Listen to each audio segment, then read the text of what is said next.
Tuesday. It's your host, Cade. Today we have our guests, Avery and Lex.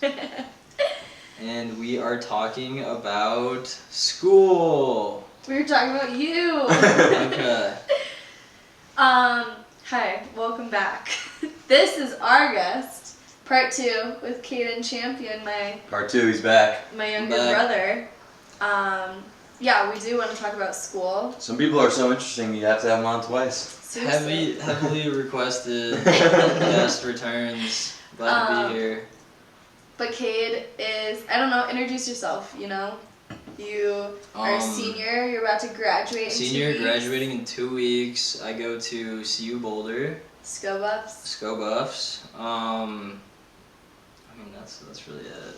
Alright, well, what's your major? My major is integrated physiology, pre-med, basically. I was going to say, I have a minor in philosophy.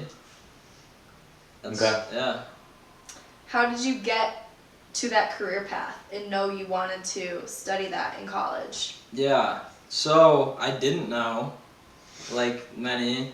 I thought I was gonna go, your casual route into business because that's like the safe bet for most people. Whoa. Everything's ran like a business these days. It's definitely good skills to have, just interpersonal and making connections, right. Networking. That's really what gets you far. But no, I thought. As a kid, I always had an inquisitive mind and was curious about a lot. And so science was really the route for me. And I didn't really figure that out until probably my senior year of high school when I took my first anatomy class. Yeah.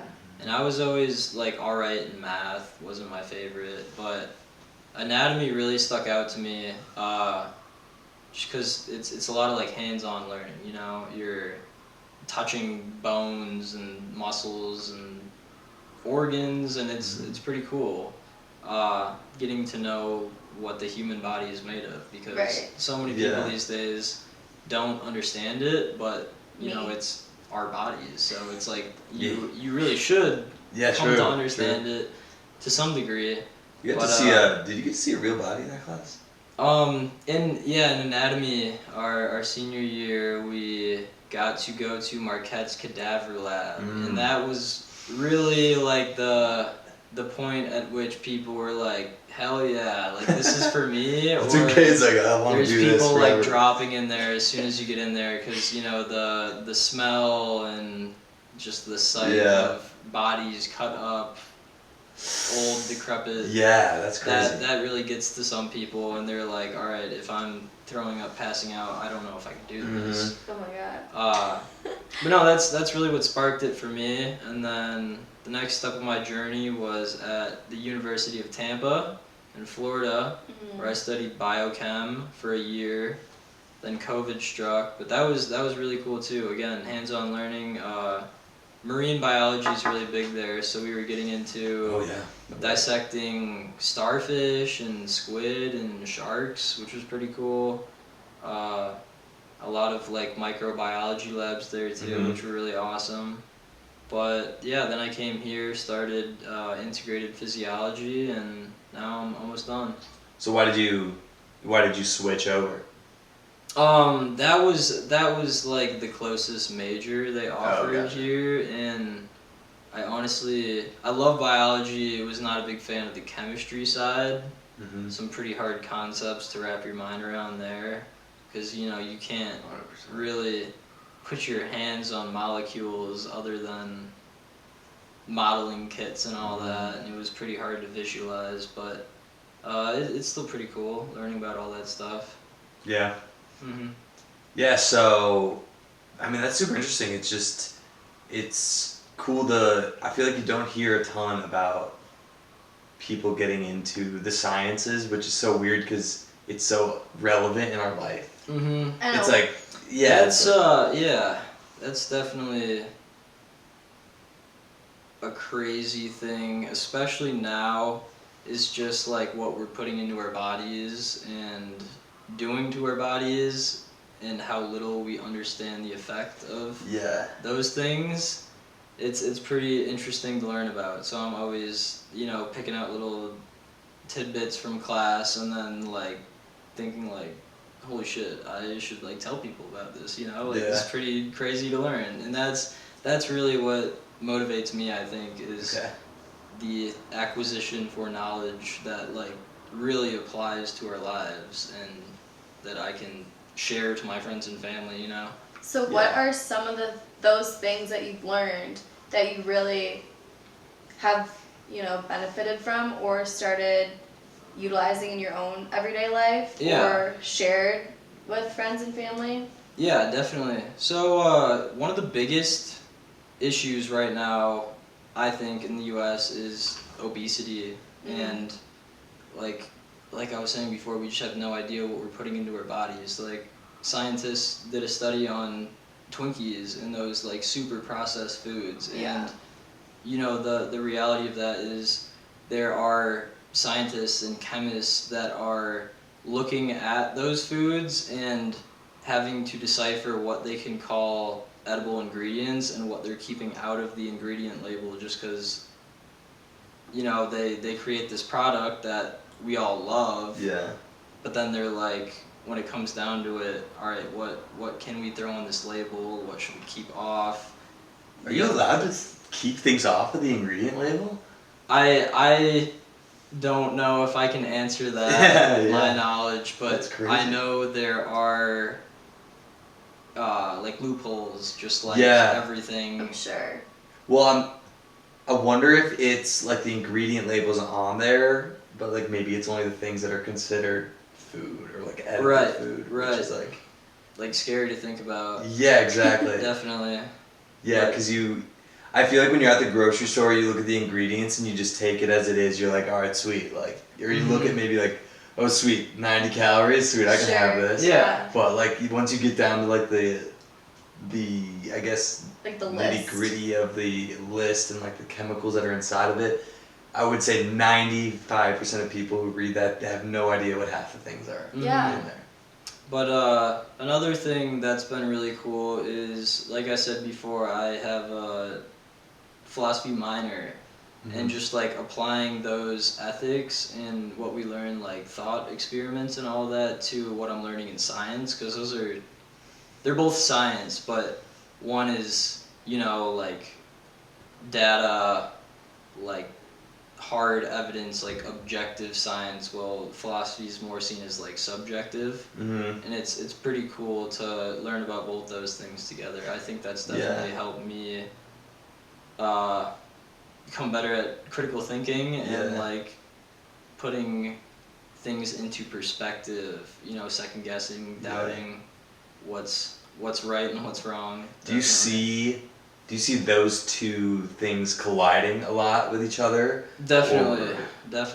Yeah. Where it's like, so going back to it, another big misconception that I hear a lot about from, specialists, from podcasts I listen to, papers I'll read, is doctors treating only, say, like sleep. If you're an insomniac, you are going on sleeping pills, and that's fixing the direct problem there. But you're getting issues far down the road, like, all right, your cognitive ability is decreasing after taking these pills. You're drowsy, you have headaches, like, there's all these issues, but what doctors know how to do is take your symptoms you gave them and, say like, all right, this medication or like this therapy will help you fix that, but they're not looking at all sides of health. Like they're wanting to fix the short-term effects, exactly, but not like the long-term. Without really looking at the long-term. And that's a big thing, because I think people are thinking of doctors as like all-knowing, omnipotent people, like, oh yeah, I'm just gonna go see my doctor and he's gonna figure it out. But it's like, that's what their profession is. Like, they should be. Right. Like we grew up, I feel like our society, I'm not shitting on doctors at all, but like, I'm just saying, like, that's what we were raised in, like, our culture is like telling Right. us is like these people Right. are the professionals, you know? Yeah, and we just kind of recently had our like scientific revolution where the past, couple decades we're just kind of gaining a bunch of knowledge, applying it as we learn about it, and now we're like taking a step back saying like, all right, the meds that we gave these people in the 80s are now killing them. Right. Like, let's revisit that and find a better way to go about it. But no, I think a big takeaway from like what I've learned from people in practice right now is that diet, emotional, social, and physical health are all things that need to be treated together, not only like take a pill for your One of physical them. symptoms, which is going to take a toll on your emotional, and then your social life's messed up. You have to look at all those domains. Interesting, because I Yeah. feel like right now they're all very separate things, but I feel like you're right. Like they all are connected. Like Definitely, you are one yeah. thing. One of those affects the other, Mhm. which will affect the other. Yeah. What are some, I guess, tips or tricks or I don't know any of the learnings you've found from your courses that you've applied to your life, Yeah, totally. if any? Right. No, I definitely have. I mean, one of the big ones was just like changing my diet. Okay. Like eating a healthy organic diet where you're getting fruits and veggies and drinking enough water, like making sure you're seeing the sunlight every day. All Okay. those play like big parts on your health, and you wouldn't even know because we just hear about like the food pyramid and like, all right, that's what we learn about in Which I'm pretty sure they elementary took school. away. Right. I'm pretty Yeah. sure- yeah, I'm pretty sure They they're like, change it that's- very yeah, they frequently, change it all the which time. is, again, just like a little insight to how much our curriculum changes every year Yeah. and how Right. much we're learning. Like, okay, maybe we take that off because that's not right anymore. But yeah, just knowing that doctors aren't these godlike figures that'll save you from anything is a big takeaway. Yeah, I never learned before maybe a couple years ago, I'd say, like probably I was in college before I even learned that drinking a lot of water makes you feel so much different Right, yeah. than if you're dehydrated all day. It's like crazy. And it's worth having to pee 30 times a day just to be like hydrated, because I feel like it gives me more energy, it makes me feel more awake. Yeah. And that makes a whole lot of difference. And I don't know why I just learned about that now.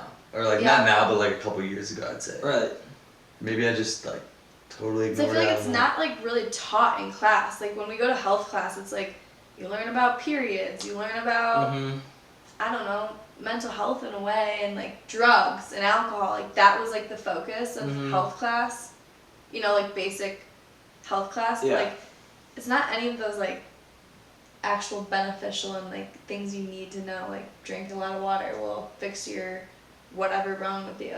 Well, I think it's like it's so basic, almost to a point where people are like, "Why do I need to teach that?" Right. Yeah. Right. It's just like a basic life necessity, and so it makes sense why people kind of overlook it as being something that's so important when when like you're like, "Oh yeah, I'll drink when I'm thirsty."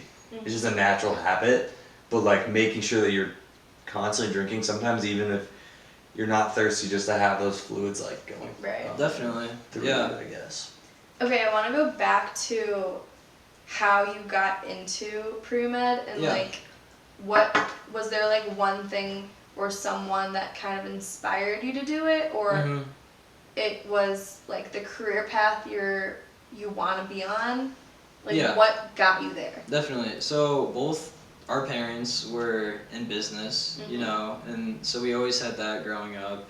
And I think it came from two different areas. So one, our grandpa is a plastic surgeon who is like an angel. Everybody around us has heard his story where he is the oldest of 11, and born and raised in Cebu in the Philippines. He basically took it upon himself to fix both of his siblings who grew up with cleft palate Yeah.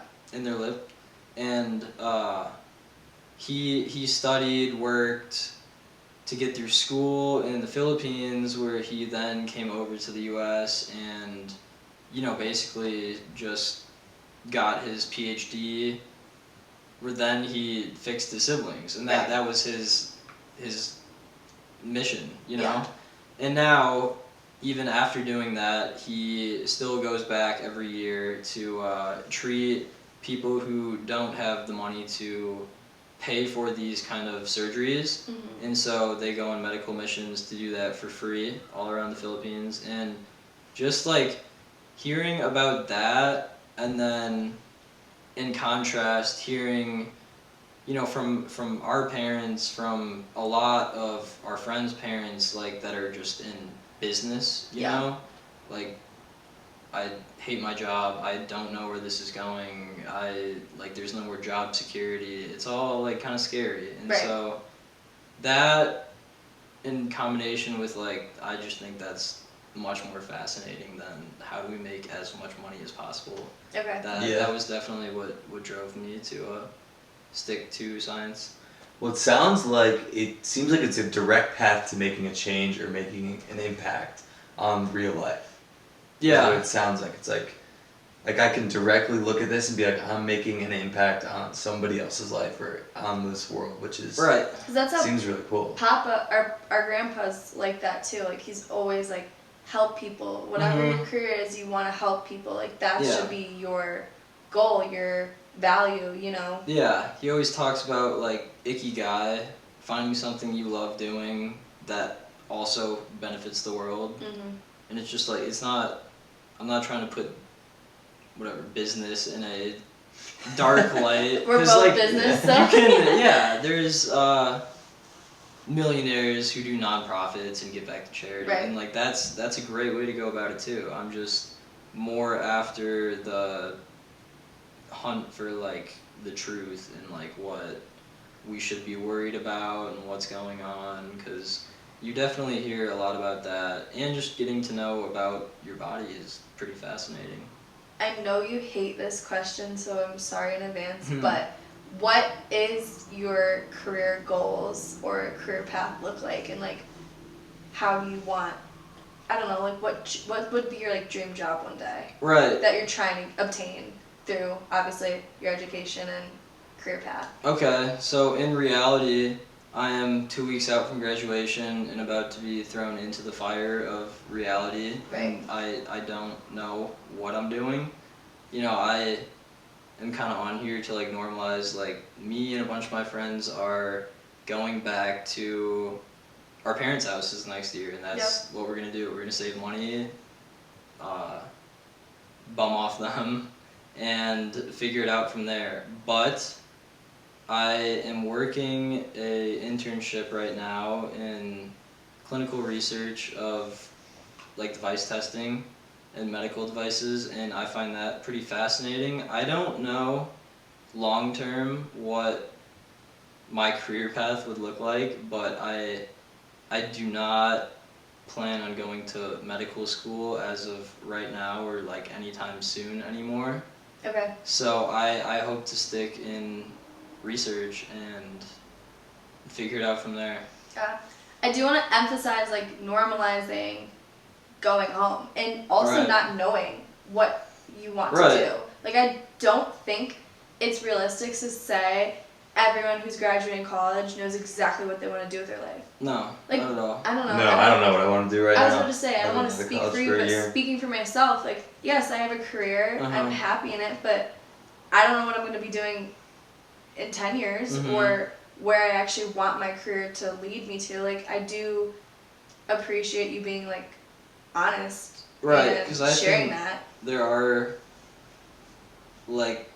obviously many different types of students, but a lot of the people in pre-med, you'll learn, are kind of forced down this path. Okay. And I'm pretty glad to have a great support system of like friends and family that they're like, all right, we really don't care that you're not going to med school. That's not Right. like a deal breaker. We're not going to disown you. Right. We support you throughout whatever you decide to do. So I'm very happy to have that. But yeah, I'm just kind of figuring it out as I go. Because at the end of the day, too, it's your life. You know, like Right. you're the one going to school. You're the Mhm. one working in this career. You're the one Right. putting your, Yeah. studying and And working your ass off. Like it should be your decision at the end of the day. mhm. Sorry, For- I cut you off. Well, for somebody who is kind of deciding not to go into further school, Yeah.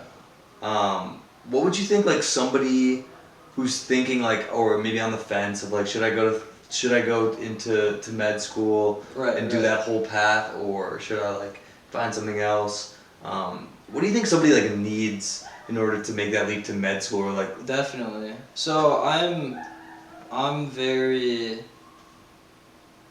blessed to like be around that as well, where I do know what it would look like to like be successful and apply to med school Yeah. and go through that route. So a lot of the guys around me definitely make it a point to join extracurriculars, whether that's a research lab.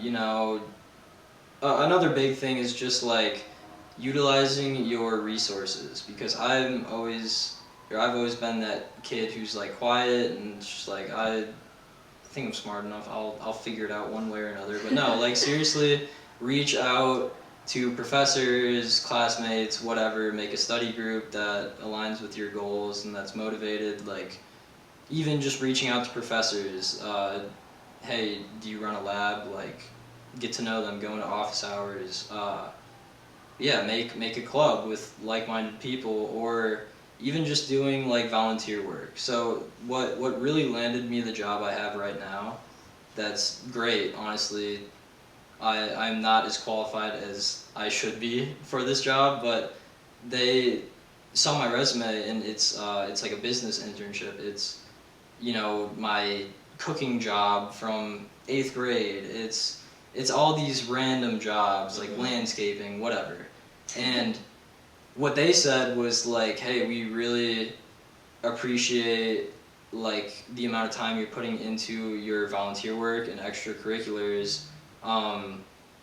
That really helped you stand out from the other applicants here, and that I think that really says a lot about you as a person. And so I think, yeah, a lot of people in medicine have that similar goal of like giving back, helping out when you Yeah. can, where you can, just finding something you like to do that benefits society. Yeah, it's interesting because it seems like, at least from an outside perspective, it seems like med school is obviously it's very academically like you need to be very like academically strong. It's like Right. very, I guess, time consuming. Like, yeah. So it's interesting that you say that like extracurriculars outside of school also are a big deal. Right. It seems like pre-med students are school through and through. Like Yeah. loaded, yeah, and I think that's definitely true. I've found it hard to find free time sometimes if I'm having a tough semester that I like had no idea this class was gonna be so hard. Like just finding time to just hang out with friends or whatever. Like have my personal time. It's tricky, but time management and like just the fact if you really align with something, you'll find time to do that. So I think that's what that says about you. Like yeah, we know how hard those classes can be, but if you were really about it, you would be doing it, Yeah, gotcha. That's kind of the message I've received. Okay, Yeah. cool. Going off of like class work, what have some of your favorite classes been throughout college, or Okay. that taught you the most, Yeah. or have really spiked your interest in whatever? So I'll kind of twist that and say the classes aren't as important as the professors. I Okay. would try to find professors with their PhD that, have at least a decade in the field that they're teaching you about, because that just makes it a lot easier. Because I've had experiences with bad professors in classes I was like really excited to take, and it really killed it for me, because it's just throwing information at you where I'm in a class right now that I didn't think I would love as much, but my teacher's been doing it for the past 40 years, and he can tell you just about anything and like how it applies to other things I've learned, and like every time I go to this class, I'm taking something away that's like, holy shit, like I'm writing this down somewhere that I won't forget it, because this is like crucial information. Okay. Yeah. Interesting. Yeah, I feel like professors, I guess, do matter a lot. Definitely. Especially in your field. It's probably very important for them to go out in that field and, understand it and work in it and have experience that they can bring back to the students and share that experience like firsthand. Right, because you'll definitely see a divide between professors that have and have not done, field work and what they're teaching, because it's like you ask them a question and they're just talking circles around it. Like, did you not read the slides, or like it doesn't sound like you understood the information, where as like it's a very hands-on field too. It's not like you can, I don't know, just look up how to give brain surgery, like no. Yeah. And I won't say like I'm at that level at all, but yeah. I may have exaggerated like a little bit.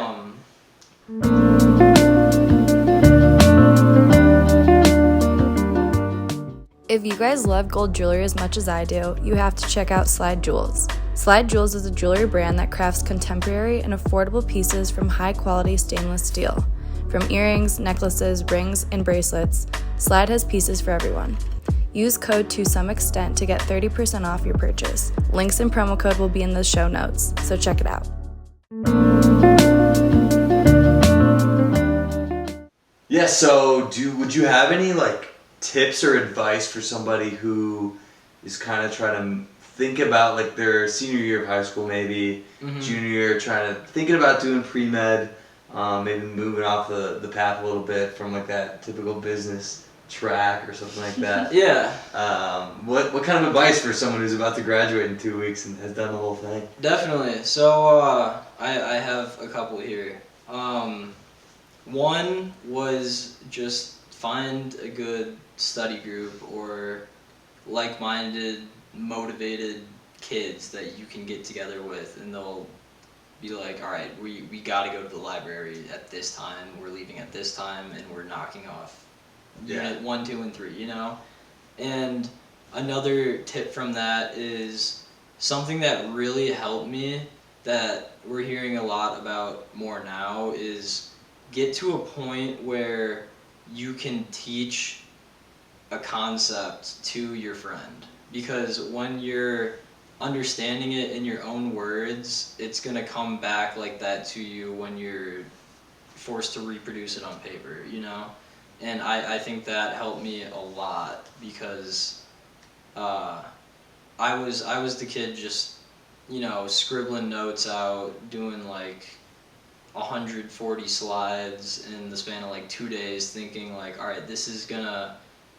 lock me in for the test. Like I'll be good to go after this, and you really gain nothing from that. It's just a waste of time. So I've really strayed away from the note-taking approach, even flashcards and all that. That's all right for like short-term memory recall, but no, you should really be like writing out concepts, creating concept maps, drawing organ structures and whatnot. That helped me a lot. I'm also a very like hands-on visual learner, so that might just apply to me. Yeah, well, I always felt like when a big test comes up, like that applies to a lot of things where if you just memorize it, maybe you'll get it on the test or something, but it goes in one ear, out the other. Totally. And once the test is over, you're not going to remember it. Yeah. and that's what happens a lot, and that's what I definitely took away from my note-taking phase, like sophomore, junior year.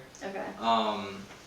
And then another one was, just maintaining a good balance in life of social, physical, school, work, whatever it is. Like, just make sure you're knocking off all those areas, because you can think school is everything and your parents are pressuring you, whatever. You're